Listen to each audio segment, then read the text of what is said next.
I talk about this in the book when I go to therapy, Mm-hmm. and the therapist says to me, why do you expect yourself to be an expert in everything?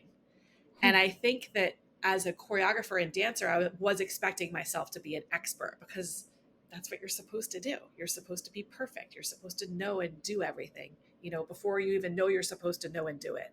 Of course, the Pilates personality, I didn't care.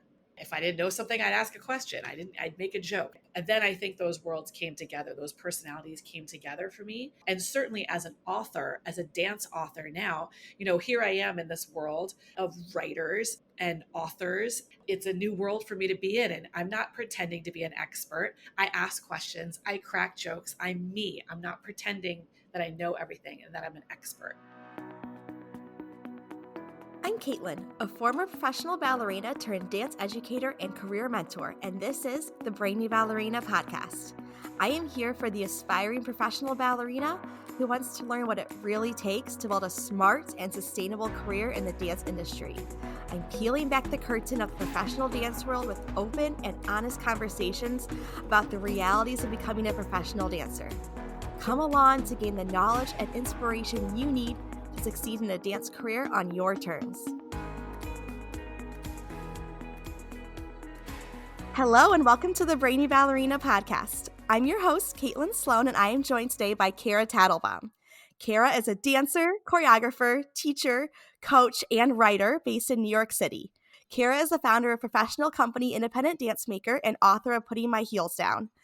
Kara's memoir to this day is one of the most honest and hilarious books I have ever read, and I am so thrilled to share her story on the pod. Thank you so much for coming on today, Kara. Hi, Caitlin. It's great to see you. Thank you for having me. Of course, I want to start from the very beginning of your dance journey, and I would love to hear, why did you take your very first dance class? I think I ended up in my first dance class like a lot of little girls end up in their first dance class because their moms put them in.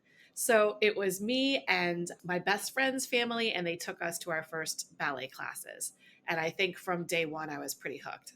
Yeah, what was your training like growing up?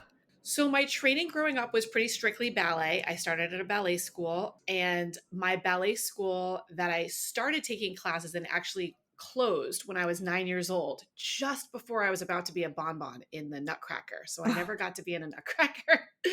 So my mom switched me to another dance school that also offered modern dance. So I was doing my strict ballet training, and then I also branched out into modern dance.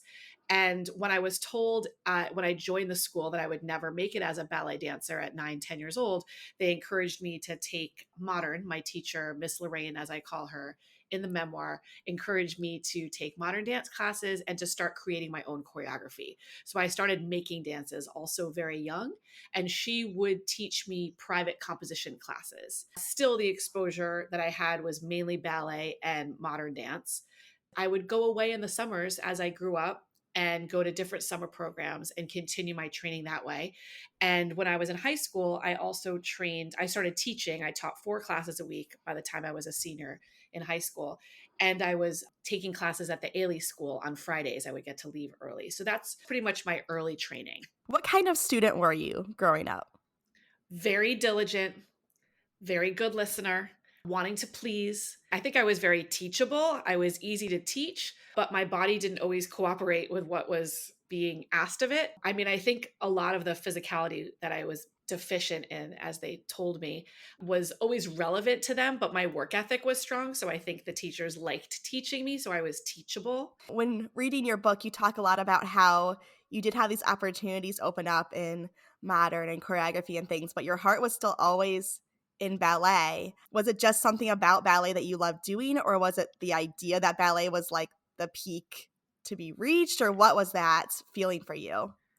I think two things. One, I don't like to be told no. So as soon Mm. as they told me that, I wasn't going to make it, I was going to prove them wrong. So there was definitely that. Also, I just love ballet. It was just that, you're right. It was, to me, I think I did feel it was the pinnacle, and it was the main objective was to be a ballet dancer. And I think as I began my tunnel vision thinking as a dancer that you have to be a great ballet dancer, and then you can become a great modern dancer, and then you could become, a choreographer. But everything started with ballet. A lot of dancers feel like there is this certain path you have to follow to get to the next thing. I don't know if it's taught to us or if we just see it enough that we think that's how you're supposed to do it. That's what we're shown, right? I think for me, growing up in the early 80s, my dance teachers and experiences were very much of that time where there was a National Endowment for the Arts. There was actually some funding. And so the trajectory of your dance career and your choreographic career is very different than then going into the 90s. The path that they had sort of, as you're saying, we saw it, and maybe they did tell us also, but we definitely witnessed it, was not relevant anymore. Yeah, that's really true. I hadn't really thought of it that way. And so you grew up near NYC, Mhm. right? And so when you graduated, you decided to go to college for dance. Was that always like a foregone conclusion you were going to go to college, or did you consider kind of moving into the city and going for it right away? What was that thought process? There was no thought about not going to college for me. I definitely wanted to go to college. I wanted to go to Juilliard. That was my dream. I really wanted to go to the Juilliard school because that was my tunnel vision of where I should be. And I won't ruin it for readers, but my Juilliard audition did not go as expected or planned or anticipated. So I ended up at NYU at Tisch School of the Arts, which was the perfect place for me to be. But my parents, my dad is a doctor, my mom's a therapist. So, and I come from a background of, you have to go to college. It wasn't, I don't even think it was a choice in my head that I would choose not to go to college. Yeah, that's really interesting that that was the path that was so just a foregone conclusion. 'Cause I feel like for a lot of dancers, especially like for us, being a little bit older, college for dance wasn't as common as a path. Like my teachers were very shocked that I wanted to go to college for dance because that was something they were like, well, you don't do that. You just go and audition and you join a company because that was what they did. It's cool that you were so like, this is the path I want to take and I know this is going to be good for me. Miss Lorraine, my teachers, and my parents, I think they always wanted me to have something to fall back on. You know, I don't know if anyone truly believed I was going to make it as a Mm. dancer. And so I think in their eyes, and maybe my eyes too, that was the only way to have like that safety net of a college degree. But another thing that's really popular now, which I love, and that would never have occurred to any of us in the 90s or the late 90s when I was applying to college, is the gap year and having Mhm. that special year, which I think is so wonderful and can kind of bring those choices together. Yeah, it's not either or. You can do both. Yeah, I feel like a lot of dancers I talk to, we can get really binary in our thinking of I either go to college or I go audition. And it's like, what if you did both? You can have it all, as so to say. You can do that. You can absolutely do both. And I also really encourage dancers because my, platform so much now is about not being tunnel vision and how to not pigeonhole ourselves because that's what I did and that's what my memoir is about. And that, we don't have to necessarily make a choice in the beginning of our senior year of high school. We can spread it out, cast that net and see where we land. So before we just say, I'm not going to college, apply to college. Let's see where you get in. Have options, right? Like the more choices you have, the more you can really have a decision instead of kind of letting the universe decide for you because you just didn't give yourself that or apply for the school or whatever it is. Like just, yeah, like you said, go for it, cast a wide net and see what happens. Yeah, I think it's the best place to make a decision. If I can give this advice to young dancers, the best way to make a decision is to have lots of options, not just binary, not just two options, that there's a lot of options and then make choices from there. Yeah, for sure. In college, you continued to really hone your choreographic voice. It started to be like something that you really enjoyed doing, is what it seems like from the memoir, that you really still had it on your heart to be in a company, but we're starting to really find that choreographing was fun and something you enjoyed doing. Is that accurate? Absolutely. And I really used the choreography, especially in my younger years and in the beginning of college, as a vehicle for my own performance. So I was not being cast in things. So guess what? I'll make myself a solo. I'll make myself something. I love performing. I love being the center of attention. I love the spotlight. And the only way to get that for me was to create it myself. As a choreographer, getting more interested in the technicalities and the real artistry of putting a dance together. But I think at the beginning, it was about that, giving myself that space to shine. Yeah, and that's really huge too for dancers because a lot of times young dancers are so worried about like, what if I don't get the gig? What if they don't like me? What if I'm not good enough? And it's like, what if you just created the thing that you want to do? Mhm.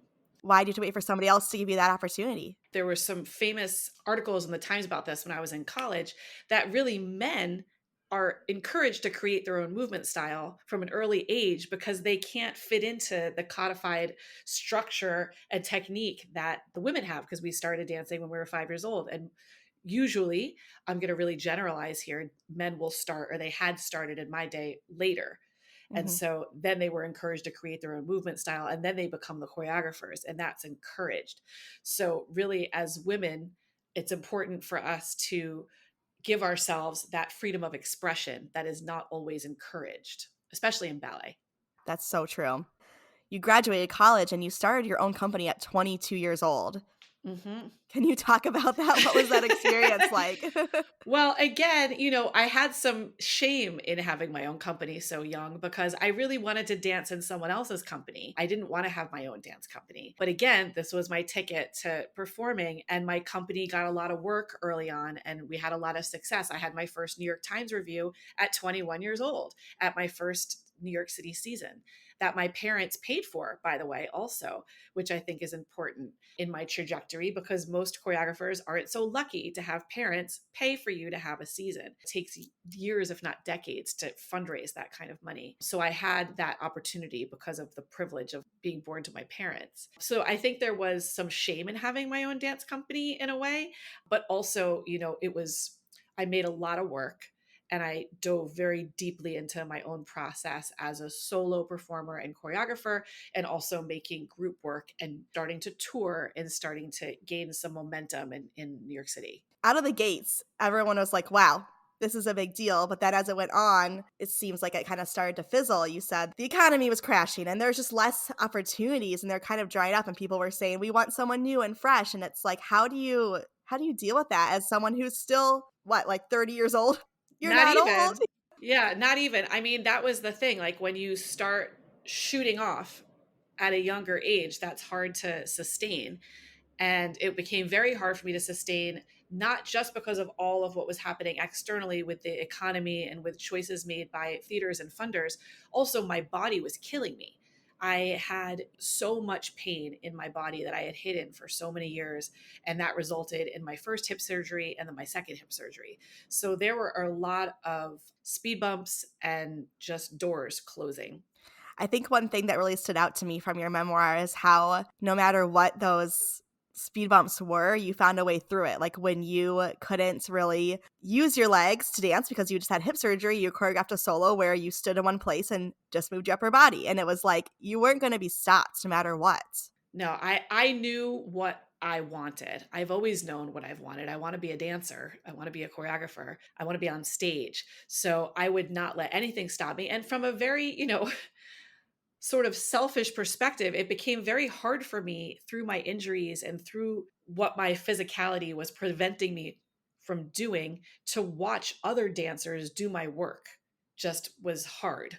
So even if I was just out there moving my upper body, that satisfied me. Yeah. The subtitle of your memoir is A Memoir of Having a Dream and a Day Job, which I think so many dancers can relate to this idea of pursuing a performing career, but having to do other work to pay the bills and just kind of always being stuck in this place of like, then you can't have enough time to do the dream because you're in this loop of having more and more work on your side gig. And can you talk more about this experience for you and how you juggled this when you were starting out? Yeah, and I continue to still juggle this, right? I Yeah. mean, it's Yeah. just it's always finding that balance. So I graduated from Tisch in 1999, and by 2000 Pilates had really like hit the scene for non-dancers and was showing up in gyms, and they had just lost their trademark, so anyone could teach Pilates. So I was all over the place teaching Pilates, which I never enjoyed. It wasn't my passion in any way. I was doing it for the paycheck. And then I got certified, and that enabled me to teach in even more places. So that became my day job. I don't talk about this too much in my memoir, but I also worked in retail, and the retail was like harder on my body than teaching Pilates because you had to stand all day. And in Pilates, in the classical training that I had to be an instructor, you're not allowed to do the exercises. So I could sit on a exercise ball and Hmm. just teach my classes. So, and I think this is something that, all performers, especially dancers, need to really think about in choosing your day job, because you need to protect your instrument, right? So waitressing and these jobs that typically dancers take, catering, these things, you're on your feet. It's so hard. So your question was, how do I find the balance between the day job and the dream? And for me, it became very easy for me to get work in my day job. I became a very, very popular Pilates instructor, which was shocking to me because I did not care about it.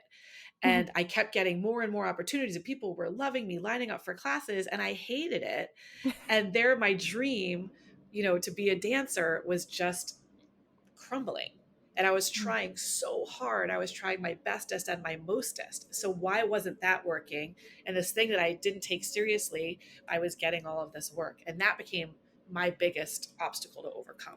Why do you think that was? Do you think there's something to that? Yeah, I'm curious if you can say more about why the thing that you were just kind of like, this is just to pay the bills, became so much almost easier in a way than the thing that you were really passionate about. I think especially in my beginning days of teaching Pilates, because I worked for a corporation that believed in entertainment fitness. So you had to have a personality and you were performing. I was performing. I was funny. I would make jokes, and people liked it because I wasn't taking it too seriously. I think in my dream life, in my dance life, I was really intense, like really intense. I think I put up a lot of walls probably around me unintentionally. And I didn't have that with Pilates because I just didn't care. That makes sense. Did you ever find a balance with dance where you were able to take some of that energy of like not caring, but just being able to take some of more of that like easygoing attitude and translate it into your dance career so you could have that sense of not being so tight with it?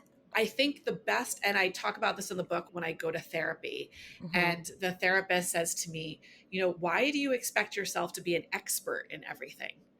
And I think that as a choreographer and dancer, I was expecting myself to be an expert because that's what you're supposed to do. You're supposed to be perfect. You're supposed to know and do everything, before you even know you're supposed to know and do it. Of course, the Pilates personality, I didn't care. If I didn't know something, I'd ask a question. I'd make a joke. And then I think those worlds came together. Those personalities came together for me. And certainly as an author, as a dance author now, here I am in this world of writers and authors. It's a new world for me to be in. And I'm not pretending to be an expert. I ask questions, I crack jokes. I'm me. I'm not pretending that I know everything and that I'm an expert. That's so true. I feel like I had a very similar experience as a dancer because, yeah, we're expected to be perfect. You don't want anyone to know that you don't know what you're doing. And it seems like everyone else knows what they're doing. And you later find out that they don't. No one knows what they're doing, but it seems like they do. And you feel like if you let on that you're not so sure, people are going to take you less seriously. They're not going to think you're a real artist. Or if you like practice something that you're bad at, they're going to say, oh, wow, she's really bad at that, must not be a very good dancer or whatever. And it's like, how much did that hold me back in my career? This pursuit of not even being perfect, but having to appear perfect. And how much does that limit our choices of where we go with our career? And not only do we as dancers not talk to each other about what we don't know, we also don't talk to each other about pain, physical pain. And that's Mhm. something that I kept very much inside. The more we open up, and I think dancers now are so much better at it, and we're getting better and better, but really talking about all of these things. If you don't know, if someone's talking about a choreographer and you don't know who it is, raise your hand and ask who that is. That's okay. Mhm. You don't have to know everything. Yeah, asking questions is so powerful. Sometimes we're scared to ask a question because what if everyone else thinks I'm dumb because I don't know this? And it's like, well, who really cares? You ask the question and now you know something you didn't know before and now you're better because of it. Absolutely. And you allowed someone else to help you. And we Hmm. all love to give help. Yeah. We all love to feel useful. So, what better way? It might even help you move forward in your career if you do ask the question because you're developing a relationship with who you're asking the question of. And then they're going to help you. And I think that's why I didn't get a ton of help in the beginning of my career because I was pretending that I knew everything. So, how could anyone help me when I knew everything? And it's so hard to ask for help because we don't want to appear needy, or I've been almost taught like we have to do everything by ourselves. You know, you have to be self-sufficient in this career. And like, yeah, dancers are incredibly self-sufficient, and there's something to be said for being able to like figure things out, but it doesn't have to be on your own. You can figure things out by asking someone for help. And like you said, people love to help. I love helping people, and I'm never annoyed or put off by someone wanting my advice or asking me for help, because I love to share what I've learned and help someone else. And I don't know, again, why we think that that is going to make us seem lesser, but it just is part of our like psyche almost as dancers. Absolutely. It's 5, 6, 7, 8. The combination started. You don't know it? Too bad. Fake your way through it. No Mm, time to ask questions. No time to ask why your ankle hurts when you land from that jump. No time to ask what the movement is in between 5 and 6. And yes, there's a time and a place to ask questions, but we need to ask questions. yes, definitely. Does the mere thought of audition season make your palms start to sweat? Do you feel completely overwhelmed with getting everything together on top of your regular dancing schedule? I've been there, and I totally get it. As dancers, we spend hundreds of hours honing our technique and artistry. But when it comes to figuring out how to put together a resume or what to expect in a professional audition, we're often left to figure it out ourselves. That's why I put together the Ultimate Audition Guide. This is your one stop shop for everything you need to tackle professional company auditions with ease. No more spending hours Googling and trying to piece together a somewhat coherent audition package. With this guide, you'll be ready to conquer audition season like a true professional. We're talking resumes, headshots, dance photos, dance reels, plus info on how to find auditions, what to wear, what to expect, how to budget, mindset tips, you name it, it is in this guide. You are ready for this moment. Head to the show notes, grab your copy of the Ultimate Audition Guide, and empower yourself with the knowledge to approach audition season like a true professional. Let's talk about your book some more. I know we've Okay. been touching on it throughout this interview, but I want to really dive into it. I'm just curious, how did you decide to write a book?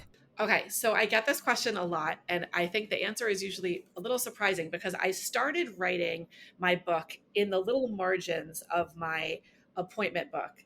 And I would write about my Pilates clients and the crazy things that would happen to me, them not letting me use their bathroom, them paying me to leave because they didn't want to work out, all these different things that were happening. And I wanted to write a tell all Pilates book. I also wanted to blow up the gym culture in gyms. I wanted to tell all the behind the scenes, people having affairs with, trainers, with members, and, all this behind the scenes stuff. And Nanny Diaries had come out and it was really popular. So I wanted to write, it was called Pilates Diaries when I started out. And that's how I started. And I was teaching Pilates at Penguin Publishing and also I was at a different publishing house too. I say this now because I'm far enough away from it, but I would Google the names of the people in my class and then figure out who could be helpful to me and, teach me or Mhm. coach me or something. And so I ended up having some coaches, some different writing coaches. One of them has said to me, why aren't you writing about your dance life? Oh, so I started writing about my dance life and the floodgates just opened. And it was starting to make me feel something writing about my dance life, especially as a little girl, just all the pain that I had physically that I never talked about, but I was able to write about it. So the Pilates Diaries turned into putting my heels down. And it was a long process. It was probably about 5 years to get from when I first started writing to having this full story. Did you notice any parallels when you were writing your book between the dance world and the writing world? Are they totally different? Was there anything similar? Totally different. Totally different.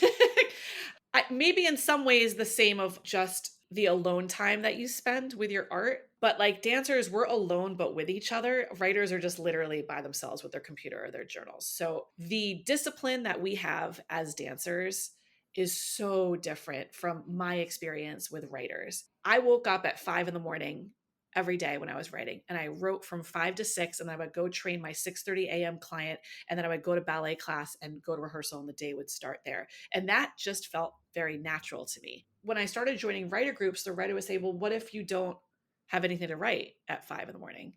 And I was like, you just do something. As a choreographer, I'm used to paying for rehearsal time.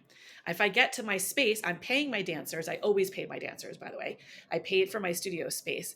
It doesn't matter if I don't have a grand idea. I got to do something, right? I'm paying for it. And writers are just, to me, a little bit more sort of sensitive about when they write.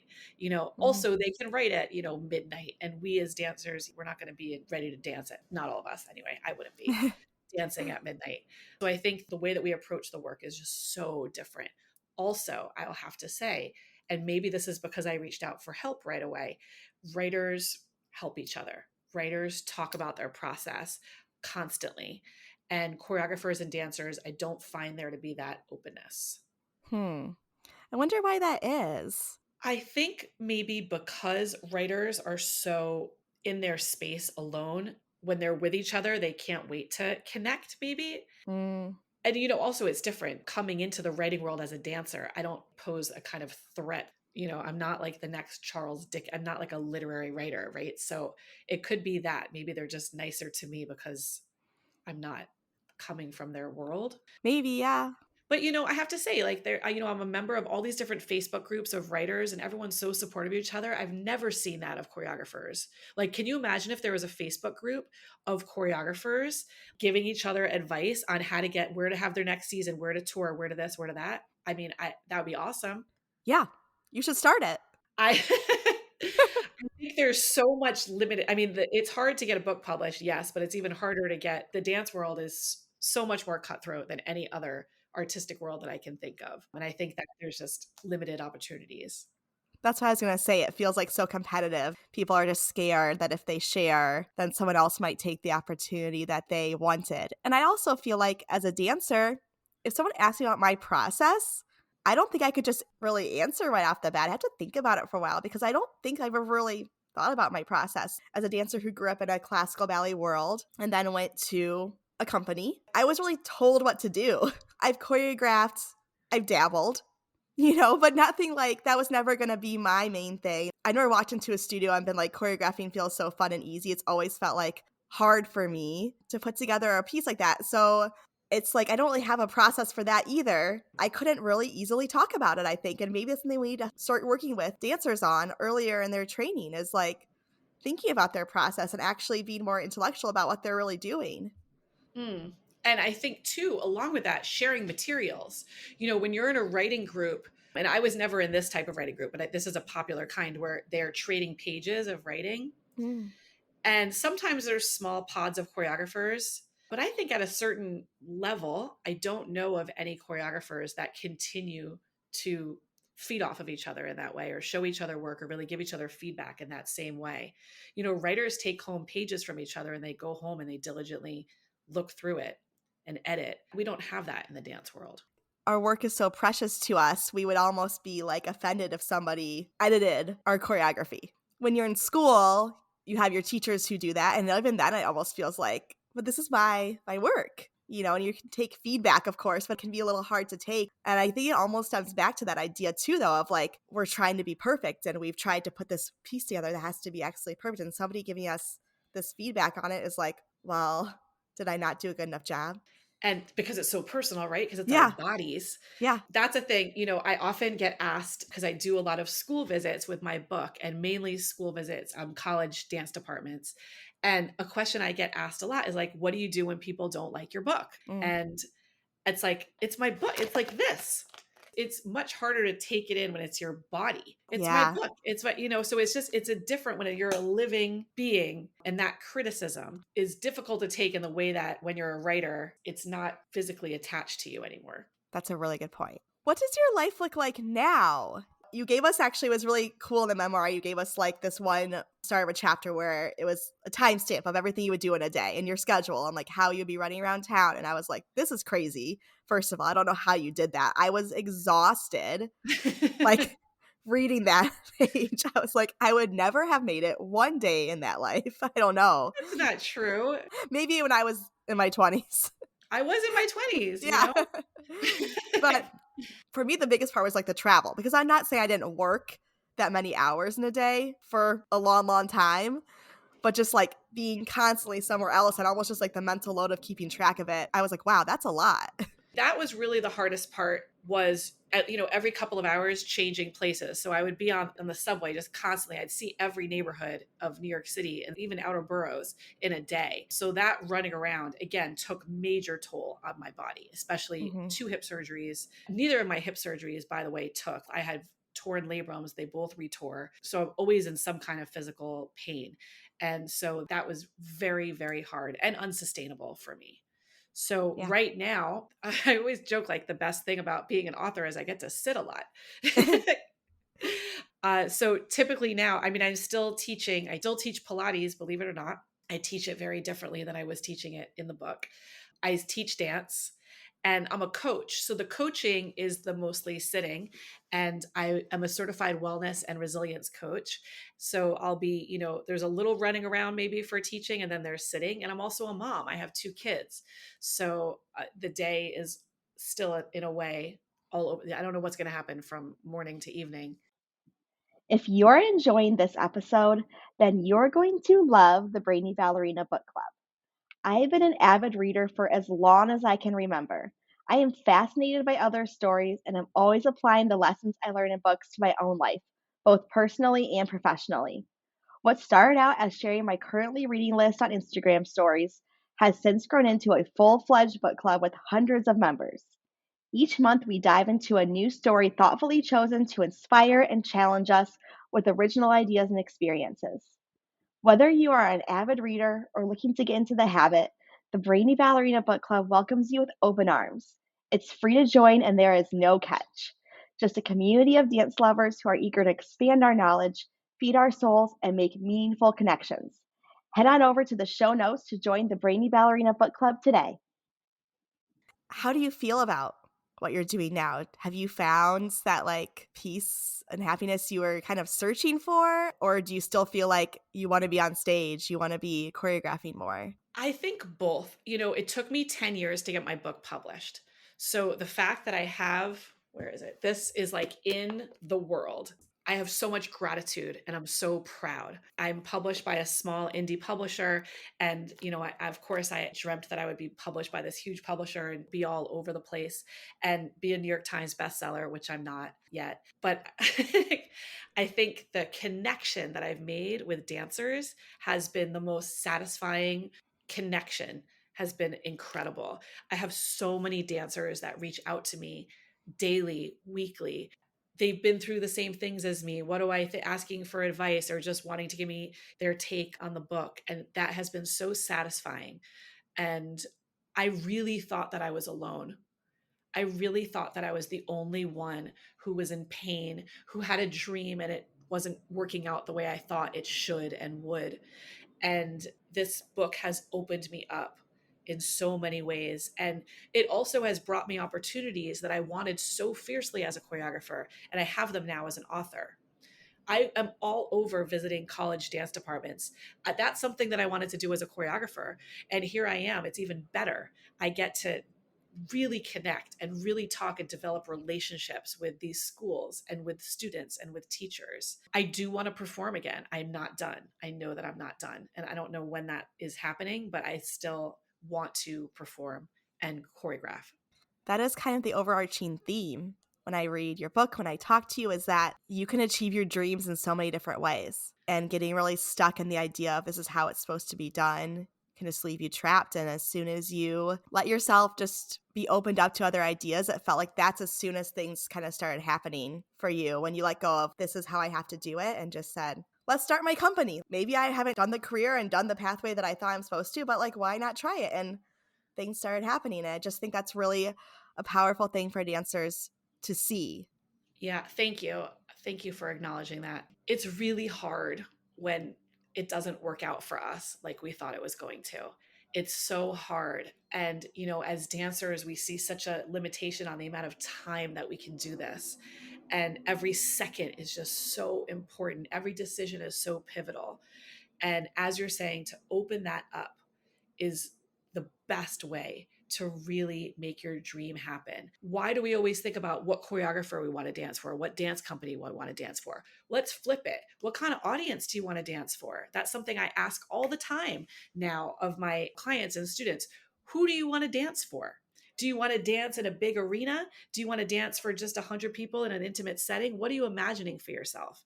And then maybe start to think about who's in those spaces, not just I need to be in X, Y, and Z. Maybe you thought you wanted to be an Ailey, but actually you're dancing for Rihanna. And you never would have considered that because you're a classically trained dancer, but maybe that's your path. We get really stuck in the idea of, especially for a classically trained dancer, of like, this is what I'm supposed to be doing, and these are the best companies, and that's what success looks like. And I see my friends in these companies or people I know, they've made it. And if I veer from that path, I'm not going to make it. Success can mean a million different things to each different person. Stepping away from what you think you're supposed to do and actually getting into with what you want to do and what's going to make you happy. Most dancers at some point in their life go through that realization. And as soon as you can kind of flip that, it's like everything just starts falling into place. Things become easier. Like we just want Mm-hmm. ease, right? Like we just want some ease. And we don't have a lot of ease in our chosen career and profession as dancers. So any way that we can give ourselves a little ease, a little space, a little kindness. Yeah, this career is already hard enough. We don't have to make it harder. We don't need to make it harder. And we also can choose where we get our feedback from. We can choose what we do with that feedback, because criticism is a compliment in dance. Guess what? It's not. Criticism is criticism. It hurts. It's not a compliment. We really need to connect with each other and share our stories. That's something I really want to, a message that I would love to get out there is that most dance memoirs are written by famous dancers. I can think of only 5, maybe there's 7, and I've read them all. Dance memoirs written by non-famous dancers. And our stories are important, not just emotionally for us to connect with each other, but also as a piece of dance history, because we're all a part of dance history. So it's very, very important that we share our stories and we listen to each other's stories. That's actually very interesting because a lot of, not all, but a lot of the memoirs I've read of more famous dancers seem very edited because they are well-known public personas, and it's like they want to maybe preserve certain ideas about them. And so there's certain things they're not sharing. And yours, your memoir, I loved. It's still one of my favorites. I read it twice now and within 48 hours each time because I just can't put it down. I'm like, yes, yes, yes, the whole time.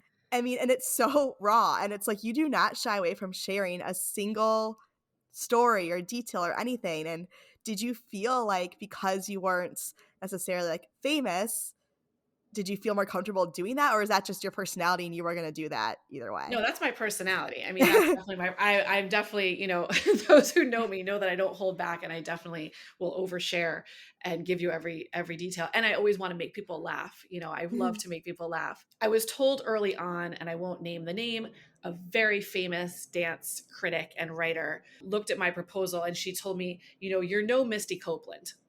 And I said, like, duh, I know I'm not Misty Copeland. What if Misty Copeland taught a class with a CEO farting and the other, with one of my Pilates stories, like, what if Misty was in those situations? I got so much in the beginning of trying to get my book published. Like, who is Kara Tatelbaum? Why do we care about Kara Tatelbaum? She's not famous. And I think more people connect with my story.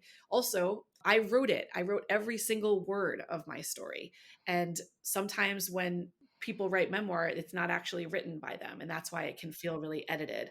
Mm. These are my words, these are my stories. And I think it's important to be raw when you're sharing your life in that way. Yeah. And Misty's story is amazing and it's aspirational and really inspirational for dancers to read. And I think that's great. And then also we need these stories that are, what about when it doesn't work out? Because Right. guess what? For a lot of dancers, that's what happens more often. Most of us don't have this superstar trajectory into the world of dance. We have a lot more of what you share in your book. And so I think that's why dancers are so connected to it and why you get so many messages because we see ourselves in these words. I'm reading this and I'm like, oh yeah, there's memories that are coming back to me that I haven't thought about in years when I read your book that I'm like, oh my gosh, I forgot about that. But I was there with you. Thank you. And you know what I found, and Misty Copeland and I've never had a conversation before. I would love to. Yeah. But, her story, when she looks at her story, I guarantee you, she's not looking at it as this like aspiration. Oh, it all fell. She had struggle. She Yes, you're she right. changed course. She danced with Prince, and Yeah. not only did she have to deal with all of the racial discrimination and her childhood and all these things, but she also made choices in her trajectory that were very, very different than other people. And that's the shocking thing, that people that we think, the Misties, the whoever they are for us, the dancers that we aspire to be, they share those very same feelings. They were little kids too in that dance class. So it's not they're up here and we're down here. That's what I learned. Shocking to me, because I thought the people that I idolized had it made. And I have them reaching out to me and saying, oh my gosh, I connect. I'm like, how do you connect with my story? I wanted your story. We're not all this perfect, pretty picture. Thank you for saying that. And yes, definitely in no way do I mean to minimize the struggles of anyone. Like, you're so right when you say that, but in my mind, I'm just thinking about the end. And you're right. There's so many struggles and no one is immune from that. So that's so true. I would love to just hear, if you had to give aspiring dancers one piece of advice, what would you tell them? Don't pigeonhole yourself. Open yourself up. When the going gets tough and it's not working out, don't keep trying the same thing over and over. Widen your vision. Stop pigeonholing and widen your vision.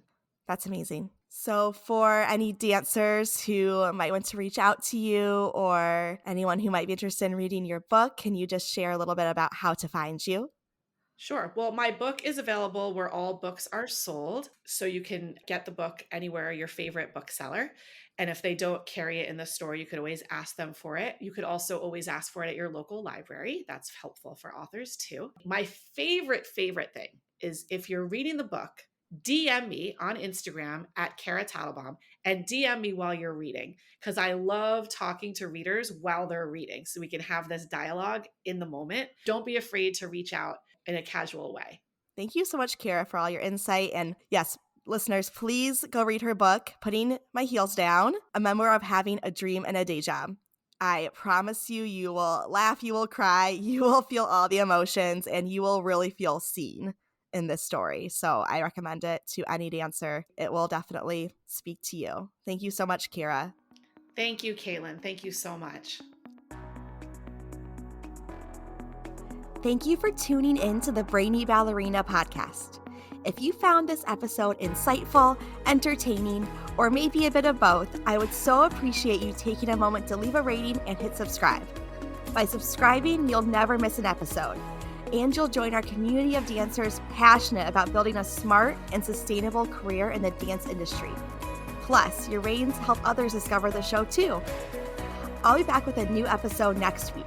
In the meantime, be sure to follow along on Instagram at The Brainy Ballerina for your daily dose of dance career guidance.